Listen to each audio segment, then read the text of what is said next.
Hello everyone, welcome to engineers वाला। कैसे हैं आप सभी। और आज हम लोग देखेंगे जितने भी student SSC JEE 2023 CBT 2 clear कर चुके हैं। अब समय आ गया है, ऑप्शन फॉर्म भी रिलीज हो चुका है, रिजल्ट बहुत जल्दी आने वाला है। और अब आपको पता है कि डॉक्यूमेंट वेरिफिकेशन और मेडिकल स्टैंडर्ड्स जानना बहुत इंपॉर्टेंट है। कौन कौन से सर्टिफिकेट्स आपको साथ में ले जाने हैं या उसको प्रिपेयर रखना है, वो सारी बातें आज हम इस पूरे वीडियो के अंदर करने वाले हैं। ये अब आप लोगों के लिए बहुत इंपॉर्टेंट इसलिए हो जाता है क्योंकि लास्ट मोमेंट पर अगर कोई भी डॉक्यूमेंट अगर आपका थोड़ा भी ऊपर नीचे हो जाता है तो आपका कैंडिडेचर रिजेक्ट हो सकता है और इतनी मेहनत जो आपने इतने सालों से करी है वो खराब हो सकती है। तो पूरे वीडियो को लास्ट तक जरूर देखना, क्या क्या मेडिकल स्टैंडर्ड्स हैं या क्या क्या आपके पास डॉक्यूमेंट्स की रिक्वायरमेंट है जो आपको डॉक्यूमेंट वेरिफिकेशन के दिन ले जाना है। ठीक है, तो ये आपको ध्यान रखना है। तो डॉक्यूमेंट वेरिफिकेशन में क्या क्या सावधानी रखनी है, नहीं तो फाइनल सिलेक्शन में दिक्कत हो सकती है। देखो, सबसे पहले इस तरह के वीडियोस के लिए आप पीडब्ल्यू यशवंत सर को फॉलो कर सकते हो और यहां पर मैं इसकी पीडीएफ भी शेयर कर दूंगा ताकि आप लोगों को और क्रिस्टल क्लैरिटी आ जाए कि सर कौन कौन से डॉक्यूमेंट्स हमें ले जाना है। ठीक है, तो टेलीग्राम चैनल है यशवंत सर पीडब्ल्यू, यहां पर आप ज्वाइन कर सकते हो। अब आगे देखो, एसएससी जेईई डॉक्यूमेंट वेरिफिकेशन, ये आपको देखना है। कुछ इंपॉर्टेंट पॉइंट्स हैं जो आपके नोटिस के अंदर ही थे, उसको मैंने यहां पर आप लोगों के लिए हाईलाइट करके बता दिया है, तो ध्यान से समझना इन चीजों को। तो सबसे पहले ये देखो 2.1 जो हमारे पास यहां पॉइंट था कि एक्सपीरियंस की बात कर रखी है। जो जो पोस्ट हमारे पास हैं, जो डिप्लोमा वाले कैंडिडेट्स हैं, उनको कुछ डिपार्टमेंट्स के लिए एक्सपीरियंस की रिक्वायरमेंट है। तो आप जो भी एक्सपीरियंस सर्टिफिकेट बनवाते हो, ये बात आपको ध्यान रखनी है कि आपकी जो असेंशियल क्वालिफिकेशन है, जैसे अगर डिप्लोमा वाले हो तो डिप्लोमा वाली क्वालिफिकेशन, या फिर बीटेक के स्टूडेंट्स हैं तो बीटेक वाली क्वालिफिकेशन। तो जिस ईयर में आपने बीटेक किया है, फॉर एग्जाम्पल एक मैं एग्जाम्पल ले लेता हूं कि मान लो आपने 2018, ठीक है, फॉर एग्जाम्पल आपने 2018 से 2022 तक ड्यूरेशन के अंदर बीटेक आपने फॉर एग्जाम्पल कंप्लीट किया है, तो इस ड्यूरेशन में आपका एक्सपीरियंस सर्टिफिकेट नहीं होना चाहिए। इस बीट आपका एसेंशियल क्वालिफिकेशन को कंप्लीट करने के बाद ही आपका जो है एक्सपीरियंस जुड़ा होना चाहिए। इस बात को आपको ध्यान रखना है, ठीक है, अदरवाइज वो कंसिडर नहीं किया जाएगा। तो देखो, सबसे पहले ये पॉइंट यहां पर मेंशन है कि such experience must have been acquired by the candidates after completion of the requisite educational qualification as specified for the concerned post। जो concerned post के लिए required education qualification है, उसके बाद में ही आपका ये एक्सपीरियंस काउंट होना चाहिए। अगर 2 ईयर है, 3 ईयर, जो भी एक्सपीरियंस रिक्वायरमेंट है, वो आपकी क्वालिफिकेशन के बाद का समय होना चाहिए। बीच का समय होगा तो उसको कंसिडर नहीं किया जाएगा, पहली बात। सेकंड बात, देखो जितने भी सिलेक्टेड कैंडिडेट्स हैं उनको क्या क्या डॉक्यूमेंट्स ले जाने हैं ये बता देता हूं मैं। ऑल द सिलेक्टेड कैंडिडेट्स, जो भी आपको बुलाया जाएगा, उनको क्या करना है कि सबसे पहले आपको marksheet for all the years, all the semester और ईयर, जितने भी आपके पास कंसोलिडेटेड मार्कशीट भी होती है और इंडिविजुअल सेमेस्टर की मार्कशीट्स भी होती हैं, वो भी आपको अपने प्रिपेयर रखनी है। ओरिजिनल प्लस जेरोक्स दोनों साथ रखना, काम आएगी उस समय। साथ ही साथ प्रोविजनल सर्टिफिकेट जो कॉलेज देता है, degree of graduation in original as proof of having acquired the essential qualification. ठीक है, तो ये सारी आपके पास है। वेन एवर रिक्वायर्ड, ये सब चीजें आपके पास होनी चाहिए कि ओरिजिनल जो आपके पास सर्टिफिकेट है या ओरिजिनल क्वालिफिकेशन वाली बात है वो आपके पास होना चाहिए डिग्री में। ठीक है, ओरिजिनल आपके पास होना चाहिए। नेक्स्ट देखो, मार्कशीट्स वगैरह। उसके अलावा कुछ हमारे पास सबसे बड़ी प्रॉब्लम होती है मेडिकल स्टैंडर्ड की। सर कौन कौन से मेडिकल स्टैंडर्ड्स हैं जो हमें फॉलो करने। अभी डॉक्यूमेंट्स की मैं और बात करूंगा आगे वीडियो के अंदर, तो इसको ध्यान से सुनना। लास्ट में क्या क्या डॉक्यूमेंट्स उसको मैं लिस्ट आउट भी कर दूंगा आप लोगों के लिए। लेकिन अगर मेडिकल स्टैंडर्ड की बात करें तो कुछ बेंचमार्क डिसेबिलिटीज अलाउड हैं कि अगर आप इन बेंचमार्क डिसेबिलिटीज के अंदर आते हो तो यहां पर आप एलिजिबल हो सर्टेन पोस्ट के लिए, एक्सेप्ट वन डिपार्टमेंट, वो है बीआरओ, बॉर्डर रोड ऑर्गेनाइजेशन। तो देखो क्लियरली लिखा है यहां पर कि except for the BRO, border road organisation, the post of junior engineer civil mechanical electrical included in this notice of the examination have been identified suitable for the following disabilities. तो अगर ये following disabilities आपकी हैं तब आप बाकी department के लिए सूटेबल हो, लेकिन बीआरओ के लिए नहीं हो। कौन कौन सी सर, अगर जूनियर इंजीनियर सिविल की बात करें तो इसमें S, S T, W, B N, L, K C, M F, R F, S C और एच सी, ये सारे कोड हैं जो फंक्शनल रिक्वायरमेंट्स हैं। उसके अलावा suitable category for benchmark disability देखोगे तो सर डी फॉर डेफ होता है, एच एच, ओ ए, ओ एल, सी पी। अभी देखते हैं क्या क्या एब्रीविएशन है इसकी। अगर आप इन सारी कैटेगरीज के अंदर आते हैं, बेंचमार्क डिसेबिलिटी के अंदर आते हैं, तो आपके लिए जो पोस्ट है वो सूटेबल है। सिमिलरली अगर इलेक्ट्रिकल और मैकेनिकल की बात करें तो उनके लिए भी ये सारी डिफॉर्मिटीज अगर आपके पास हैं, फिर भी आप सूटेबल हो फॉर जूनियर इंजीनियर पोस्ट। अब देखो एब्रीविएशन क्या क्या है। अगर मैं फंक्शनल रिक्वायरमेंट की बात करूं तो S for sitting, ST for standing, W is for walking, BN is for bending, lifting, kneeling and crouching, MF का मतलब होता है मैनिपुलेशन विद फिंगर्स, RW होता है रीडिंग एंड राइटिंग, SE होता है सीइंग, H होता है हियरिंग और C इज कम्युनिकेशन। ये सारी फंक्शनल रिक्वायरमेंट्स हैं, ठीक है। ये सब आपको करना आना चाहिए, बैठना आना चाहिए, स्टैंडिंग हो सकते हो, वॉक कर सकते हो, बेंड कर सकते हो, लिफ्ट कर सकते हो, नील डाउन कर सकते हो, क्राउच कर सकते हो, ठीक है, तो रेंग सकते हो मतलब। तो ये सब चीजें कुछ मेडिकल स्टैंडर्ड हैं स्पेसिफिक जो आपको फॉलो करने होते हैं। उसके अलावा नेचर ऑफ फिजिकल डिसेबिलिटी देखो, D for def, hard of hearing, one arm, one leg, ये सब सूटेबल हैं, ये सब एलिजिबल हैं, ठीक है। Cerebral palsy, leprosy, dwarfism, acid attack victims, special learning disability, mental illness और मल्टीपल डिसेबिलिटीज, ठीक है, एक्सेप्ट फॉर द BRO, बाकी पोजीशन के लिए आप एलिजिबल हो जाओगे।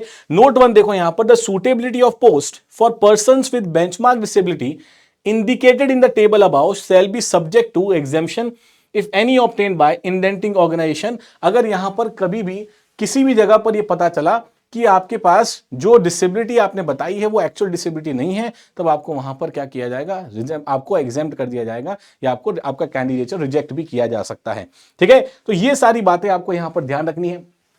साथ ही साथ सबसे बड़ा क्राइटेरिया जो है एज का है। अभी मेडिकल की मैं और बात करता हूं, एज का क्राइटेरिया भी है जो आपको ध्यान रखना है कि जो क्रूशियल डेट है for age ranking is fixed as 1/8/2023। तो जो बच्चे एज रिलैक्सेशन क्राइटेरिया को भी यूटिलाइज कर रहे हैं इस साल, या फिर जो स्टूडेंट्स ऐसे हैं जिसमें एज कम है या एज ज्यादा है, तो कौन सी डेट को फॉलो कर रहा है, कमीशन ने नोटिस के अंदर क्लियरली बता दिया था 1 अगस्त 2023 को वो डेट को क्रूशियल डेट है, वहां से हम एज को देख रहे हैं।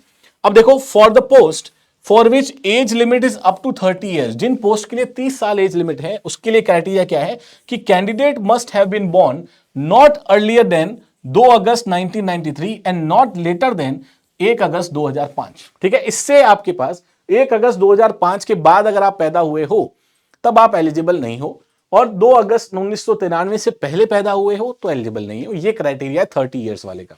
अगर 32 है तो 2 अगस्त 1991 से 1 अगस्त 2005, ये एज का क्राइटेरिया, क्रिस्टल क्लियर क्राइटेरिया, जैसे नोट के अंदर दिया है, जो आपको नोटिस के अंदर दे रखा है, ठीक है, वो आपको ध्यान रखना है।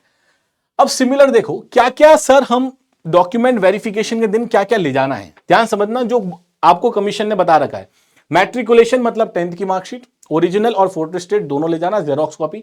सेकेंडरी सर्टिफिकेट 12th की जो आपके पास ओरिजिनल मार्कशीट होती है वो ले जानी है आपको साथ में, और साथ ही साथ आपको ओरिजिनल और जेरोक्स दोनों ले जाना, ठीक है। एजुकेशनल क्वालिफिकेशन सर्टिफिकेट, जो भी आपका एजुकेशन क्वालिफिकेशन है, चाहे डिप्लोमा हो चाहे बीटेक हो, उसकी फाइनल मार्कशीट, हर एक सेमेस्टर की इंडिविजुअल मार्कशीट, और एक प्रोविजनल सर्टिफिकेट अगर आपको कॉलेज से मिला है तो वो, फाइनल रिजल्ट भी है, जो फाइनल डिग्री है वो भी ओरिजिनल ही आपको साथ में रखनी है। एक्सपीरियंस सर्टिफिकेट इफ एप्लीकेबल, जो भी एक्सपीरियंस सर्टिफिकेट आपको जिस पर्टिकुलर पोस्ट के लिए जहां एक्सपीरियंस की रिक्वायरमेंट है, वो उसका एक्सपीरियंस सर्टिफिकेट भी आपके पास होना चाहिए। साथ ही साथ एनओसी भी उस डिपार्टमेंट का आपके पास होना चाहिए जहां पर आपने काम कर रखा है या जहां का आपने एक्सपीरियंस ले रखा है। क्लियर है? अगर आप जॉब में हो तो आपके पास एनओसी भी साथ में होना चाहिए, मतलब नॉन ऑब्जेक्शन सर्टिफिकेट भी आपके साथ होना चाहिए। कास्ट सर्टिफिकेट, अगर आप किसी कास्ट की कैटेगरी वाइज किसी पर्टिकुलर कास्ट के अंदर आते हो तो जो एनेक्जर आगे फर्दर नोटिस के अंदर जो पैटर्न दिया है एसएससी ने, उसी पैटर्न में कास्ट सर्टिफिकेट आपका होना चाहिए। क्लियर है? तो ये बात जरूर ध्यान रखना कि जिस भी कैटेगरी में आप बिलोंग करते हो, जिस भी कास्ट में बिलोंग करते हो, उसके फॉर्मेट को एकदम प्रॉपर्ली फॉलो करना, अदरवाइज वहां पर रिजेक्ट कर दिए जाओगे। कैटेगरी सर्टिफिकेट हुआ if belong to reserved categories, ठीक है। Person with disability certificates in the required format if applicable, जो डिसेबिलिटी सर्टिफिकेट्स आप लोग बनवाते हो वो भी जो फॉर्मेट एनेक्जर्स के अंदर गिवन है इस नोटिस के अंदर, डिटेल नोटिस के अंदर, उसी फॉर्मेट का आपको डिसेबिलिटी सर्टिफिकेट बनवाना है, अदरवाइज रिजेक्ट हो जाओगे। क्लियर है? तो ये वाली बात ध्यान रखना कि डिसेबिलिटी सर्टिफिकेट्स भी बहुत इंपॉर्टेंट होते हैं, उस पैटर्न में होना, उस फॉर्मेट में होना जिस फॉर्मेट में एसएससी को रिक्वायर्ड है। उसके अलावा एक्स सर्विसमैन क्राइटेरिया में जो अंडरटेकिंग्स आपको गिवन है, या फिर सर्विस डिफेंस पर्सनल सर्टिफिकेट जो आपके पास होता है वो सारा, और डिस्चार्ज सर्टिफिकेट भी आपके पास होना चाहिए अगर आप एक्स सर्विसमैन क्राइटेरिया को फॉलो कर रहे हो तो, ठीक है। अगर एज रिलैक्सेशन है तो एज रिलैक्सेशन का भी मतलब आपका जो एज रिलैक्सेशन है, मतलब बर्थ सर्टिफिकेट आपके पास, बेसिकली आपका जो मैट्रिकुलेशन सर्टिफिकेट है वही एज काउंट के काम आ जाता है। लेकिन अगर आप एज रिलैक्सेशन किसी पर्टिकुलर कैटेगरी में कर रहे हो तो उसके रिलेवेंट सर्टिफिकेट्स भी आपके पास होने चाहिए, ठीक है। नो ऑब्जेक्शन सर्टिफिकेट, अगर आप ऑलरेडी किसी गवर्नमेंट एम्प्लॉय हो या किसी गवर्नमेंट अंडरटेकिंग में काम कर रहे हो तो एनओसी जरूर आपके पास होना चाहिए, नो ऑब्जेक्शन सर्टिफिकेट आपके पास होना चाहिए। क्लियरली देखो यहां पर, अगर ऐसे कोई कैंडिडेट्स हैं who claims change in the name after matriculation on or marriage or remarriage or divorce shall be submitted the following। अगर आपने 10वीं के बाद अपना नाम चेंज किया है, या फिर आपके शादी के बाद आपका नाम चेंज हो गया है, या फिर आपने दोबारा शादी करी है और फिर नाम चेंज हो गया है, या फिर आपका तलाक हो गया और फिर अपना नाम चेंज हो गया है, ऐसे केसेस में आपको क्या क्या लेके जाना है। In case of marriage of a women, photocopy of husband passport, husband के पासपोर्ट की photocopy showing the name of the spouse, पत्नी का नाम वहां पर होना चाहिए उसमें, और an attested copy of marriage certificate, और जो मैरिज सर्टिफिकेट है वो भी आपको साथ ले जाना है, ठीक है, by the registrar of marriage or a pen affidavit from husband and wife along with a joint photograph। एक joint photograph को शादी के टाइम पे, जो मैरिज सर्टिफिकेट टाइम पे joint photograph बनती है, वो भी आपको साथ रखनी है। रीमैरिज के केस में divorce deed, death certificate of case में be in respect of the first spouse, तो उनका जो आपके पास डाइवोर्स सर्टिफिकेट है वो भी साथ में ले जाना। तो ये सारी, अगर रीमैरिज के केस है तो ये सारे सर्टिफिकेट्स आपको साथ में रखने हैं, ठीक है। ये पीडीएफ में आपको Telegram channel Yashwant sir PW में शेयर कर दूंगा। ये वो सारे इंपॉर्टेंट पॉइंट्स हैं जो हर तरह के कैटेगरी के स्टूडेंट्स के लिए रिक्वायर्ड है, जो भी यहां पर डॉक्यूमेंट वेरिफिकेशन में जा रहा होगा, ठीक है। तो ये सारी बातें आपको ध्यान रखनी है कि आप अपना एजुकेशन क्वालिफिकेशन के सारे सर्टिफिकेट्स, आपके डोमिसाइल के सर्टिफिकेट, मतलब जिस एरिया में आप रहते हो तो जो डोमिसाइल सर्टिफिकेट है वो डोमिसाइल सर्टिफिकेट भी आपका होना चाहिए, ठीक है। उसके बाद आपका मैट्रिकुलेशन सर्टिफिकेट, सेकेंडरी एजुकेशन वाला सर्टिफिकेट, और जो एजुकेशन क्वालिफिकेशन में हर सेमेस्टर का सर्टिफिकेट, उसके अलावा एक्सपीरियंस अगर किसी पोस्ट के लिए आप एप्लीकेबल हो तो। इसके बाद देखो, ये मैंने एक एनेक्जर बताया, एक एग्जांपल बताया, इस तरह से आप देखोगे अगर डिटेल नोटिस के अंदर, तो एनेक्जर्स के अंदर बहुत सारे फॉर्मेट दे रखे हैं। इसी तरह का फॉर्मेट देखो, ये है certificate regarding physical limitation in an examinee to write, ठीक है। तो ये कुछ एक सर्टिफिकेट आपका इस तरह से था। तो ये एनेक्जर के अंदर आपको बहुत सारे सर्टिफिकेट इस तरह से गिवन है, एक फॉर्मेट गिवन है कि कास्ट सर्टिफिकेट कैसा होना चाहिए, मेडिकल सर्टिफिकेट कैसा होना चाहिए, डिसेबिलिटी सर्टिफिकेट कैसा होना चाहिए, ठीक है। ये सारी सर्टिफिकेट आपको वहां पर प्रोवाइडेड है, उन्हीं को आपको यूज करना है, उसी फॉर्मेट में आपको सर्टिफिकेट्स बनवाने। पहली बात तो ये हो गई। अब इसमें आगे देखो, अब यहां पर सबसे बड़ी बात, जो आप डॉक्यूमेंट्स आप सारे ले जाओगे, मान लिया आपने डिसेबिलिटी भी प्रूव कर दी, लेकिन आपको यह पता होना चाहिए कि कौन कौन सी ऐसे एरियाज हैं या कौन कौन से ऐसे मेडिकल स्टैंडर्ड्स हैं जो अगर आप मेडिकली उन स्टैंडर्ड्स को लेके अनफिट हो तो आप डायरेक्टली रिजेक्ट कर दिए जाओगे। और दो तरह की चीजें होती है, या तो टेम्पररी रिजेक्शन होता है या फिर परमानेंट रिजेक्शन होता है। तो पहले मैं बात कर लेता हूं परमानेंट रिजेक्शन का, कि ये तो एसएससी अलाउ ही नहीं करता, उन चीजों की बात कर लेते हैं। देखो यहां पर ground for permanent rejection, permanent rejection मतलब अगर भाई साहब ये है तो आप बिल्कुल डॉक्यूमेंट से बाहर हो, कोई ऑप्शन नहीं है आपके पास, क्लियर। देखो, candidates presenting with the following condition will be rejected. पहली बात क्या क्या sir, general impaired constitution with frail health, मतलब बीएमआई लेस देन 18, जिसका बॉडी मास इंडेक्स 18 से कम है, वो तो भाई पहले ही आप रिजेक्ट हो, ठीक है, वो पहले ही रिजेक्ट हो। तो खाना पीना शुरू कर दो या तो, लेकिन वरना अदरवाइज आप परमानेंटली रिजेक्ट हो चुके होंगे पहले ही। एबनॉर्मल गेट, एबनॉर्मल गेट का मतलब चलना फिरना, ठीक है। गेट का मतलब जो वॉकिंग होती है आपके पास, आपके चलने का तरीका है, अगर आप चलने का तरीका एकदम एबनॉर्मल है तब भी आप परमानेंटली रिजेक्ट हो सकते हो। एबनॉर्मल पोस्चर्स, अब पोस्चर्स देखो कैसे समझना इस चीज को, क्योप्सिस, स्कोलियोसिस और लॉर्डोसिस, ठीक है, ये कुछ स्पाइनल के एबनॉर्मेलिटीज होती है, मतलब रीढ़ की हड्डी जो होती है उसकी कुछ एबनॉर्मेलिटीज होती हैं, ठीक है, काइप्सोसिस, स्कोलियोसिस और lordosis.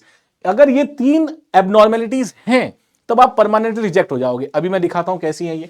Similarly gross physical deformity of chest, chest की जो डिफॉर्मिटीज होती है उसमें भी देखो, अगर पिजन चेस्ट है तब भी रिजेक्टेड हो जाओगे, बैरल शेप्ड है तब भी रिजेक्ट हो सकते हो, ठीक है, पैक्टस एक्सकेवेटम है तब भी रिजेक्ट हो सकते हो, हैरिसन सल्कस है, या जॉइंट के अंदर नॉकनी बो है, लेग और फ्लैट फीट है, ये सारे अगर डिफॉर्मिटीज है तो आप परमानेंटली रिजेक्ट हो जाते हो, ठीक है। डिफेक्टिव इंटेलिजेंस, ये समझ में आ ही जाएगा। डेफनेस, ठीक है, सुनने में दिक्कत है। प्रोनाउंस स्टैमरिंग, हकलाते हो बहुत ज्यादा, तब भी परमानेंट रिजेक्ट आपको किया जा सकता है। Mental and nervous instability include coarse digital tremors, palmars, plantar hyperhidrosis और टैकीकार्डिया, मतलब पल्स रेट अगर आपकी 100 पर मिनट से ज्यादा की पल्स रेट रहती है तब भी आप परमानेंटली रिजेक्ट कर दिए जाओगे, ठीक है। Sexually transmitted disease, any degree of squint और निस्टेगमस, केसेस ऑफ कलर ब्लाइंडनेस, ये देखो ये पता नहीं होता, ठीक है, ये पता नहीं होता। कलर ब्लाइंडनेस के केस में बेटा परमानेंटली रिजेक्ट हो जाते हैं। Cases of colour blindness is the ground for permanent rejection, इस चीज को ध्यान रखना।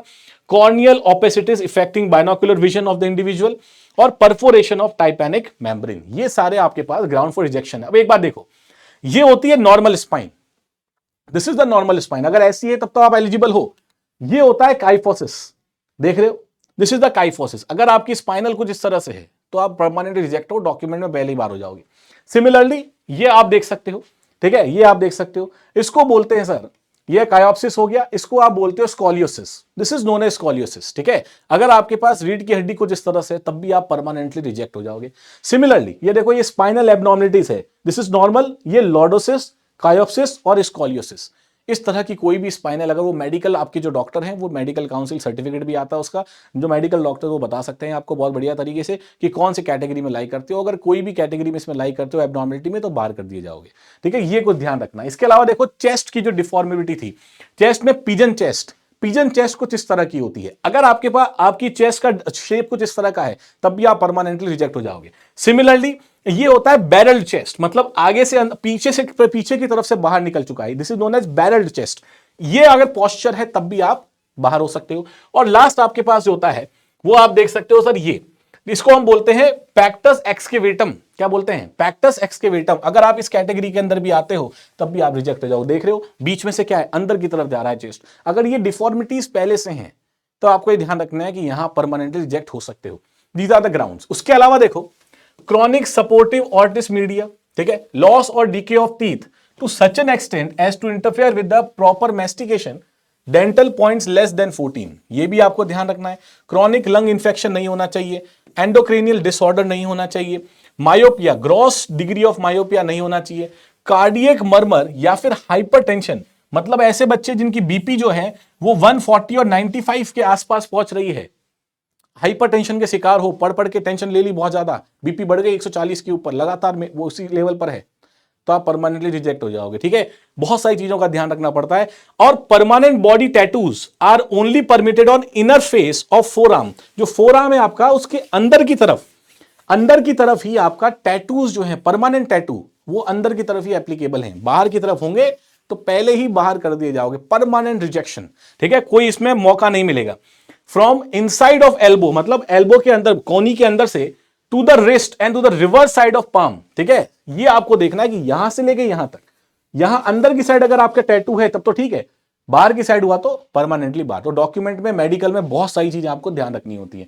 अब देखो, कुछ ग्राउंड्स होते हैं टेम्पररी रिजेक्शन के, मतलब अगर आप इनके शिकार हो या अगर आपको ये चीजें हैं तो इसमें आपको समय मिल जाएगा, इसको इंप्रूव कर सकते हो और फिर से आप एक बार मेडिकल करवा के अपनी जॉब ले सकते हो। जैसे कॉन्जुटाइविटिस होता है, ठीक है, जैसे डिफेक्टिव विजन होता है, ठीक है, जैसे टर्जियम होता है, ट्रैकोमा ग्रेड होता है, डेविएटेड नेसल सेप्टम होता है, क्रॉनिक टॉन्सिलाइटिस होता है, टॉन्सिल्स किसी के बहुत ज्यादा हो जाते हैं, वो सब है। फ्यू डिकेड टीथ है आपके पास, ठीक है, ये सारे मतलब एक्जिमा है, प्लांटर वार्ड्स है, हर्निया है, वेरिकोसिल है, वेरिकोज वेन्स हो गया, फाइमोसिस, फिशर्स इन द एनो और एप्सिस हो गया, ठीक है, acute infection of respiratory tract हो जाता है, ठीक है, गायनेकोमेस्टिया हो गया, एनीमिया है, नींद नहीं आती है सर बिल्कुल, वो टेम्पररी, वो आपको बोलेंगे जाके बेटा सो जाओ थोड़ी देर, है ना, 1 महीना सो जाओ उसके बाद आना वापस से, तो एनीमिया वाली प्रॉब्लम है। हाइपेटोस्प्लीनोमेगेली, देख रहे हो मेडिकल टर्म कितनी इंपॉर्टेंट है। इंजीनियरिंग पढ़ते वो सोचा था कभी मेडिकल इतना पढ़ना पड़ेगा, नहीं, लेकिन ये जरूरी है।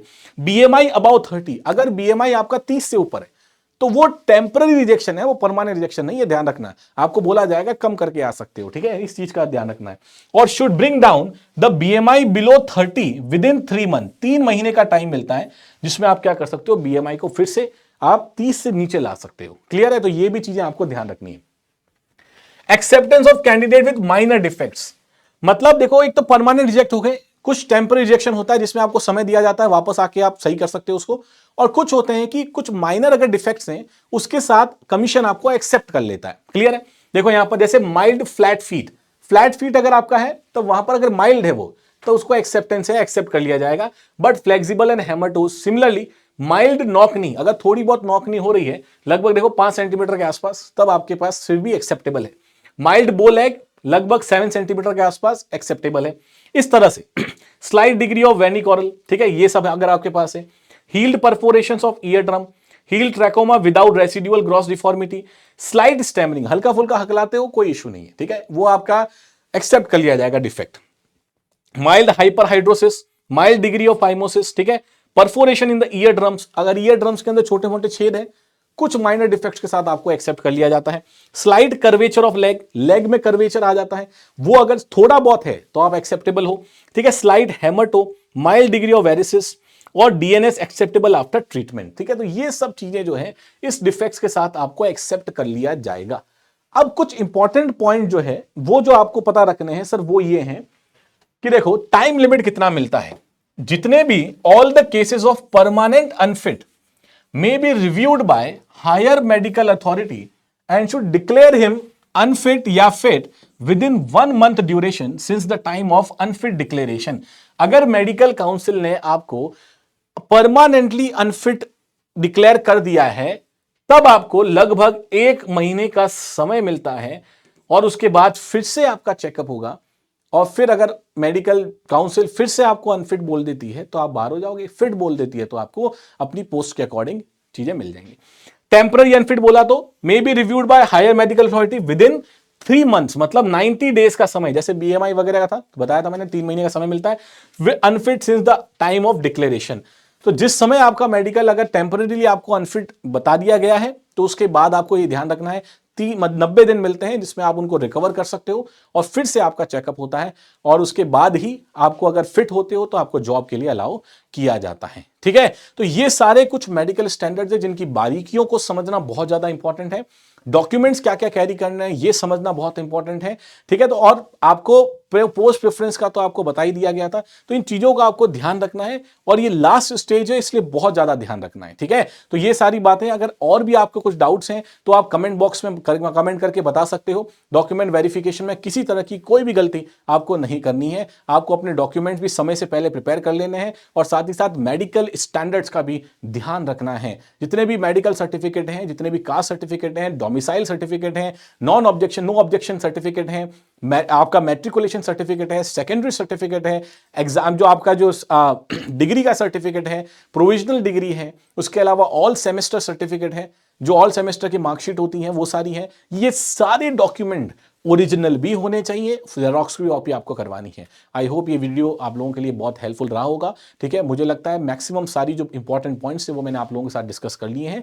कमेंट बॉक्स में कमेंट करके जरूर बताना कैसा लगा वीडियो आपको, और जो भी आपके डाउट्स हैं फर्दर डॉक्यूमेंट से रिलेटेड, हमारी टीम और मैं बिल्कुल अवेलेबल है आपके लिए हर दिन हर समय, ताकि आपका सिलेक्शन लास्ट स्टेज तक भी ना रुके। मिलते हैं ऐसे ही किसी नेक्स्ट वीडियो में। Till then keep learning, keep rocking. Thank you so much.